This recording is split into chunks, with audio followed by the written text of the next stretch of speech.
alltaf 54 stiga sigur í Órvíkuhöllinni í kvöld. Þú lítur að vera sátt með þína stúlku. Já, ég er bara mjög glöð með það. Við erum alltaf búin að vera í fyrirgefnum pásu en þetta er engin pása. Við erum bara búin að hlaupa á duglegar og gera sem við megum gera. Þetta er ekkert búið að vera sumafrí og við erum ekki að strönda ykkur flamingó en þú veist.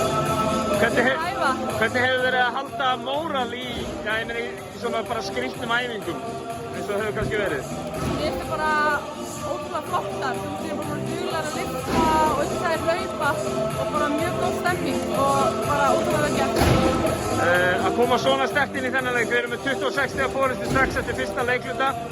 Þú lítur að vera ánægð með þessa innkomu í leikinn. Já, ég er mjög ánægð sko. Bara maður náttúrulega veit ekki alveg hvernig er að koma, þú veist, við erum alltaf búin að vera að stoppa og koma að spila aftur og stoppa. Þannig að mjög mikilvægt að ná svona sigri núna og bara svona langt inn í mót sko. 8 leikir heima í röð fyrir fáa eða enga áhorfendur en þeir eru svona virðist að ná svona alvöru siglingu núna, Valsliðið.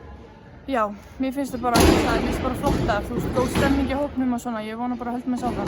Og það Fjölnir, nýlega Fjölnir í næstu umferð á laugardaginn sem eins og staðan lítur út núna, þá er það fyrstu umferð viðureign ykkar. Hvernig líst þér á Fjölni á laugardaginn? Bara vel, það er stutt að mikið milli leikja og við þurfum bara að koma eins vitlausan í þannig leik og síðasta.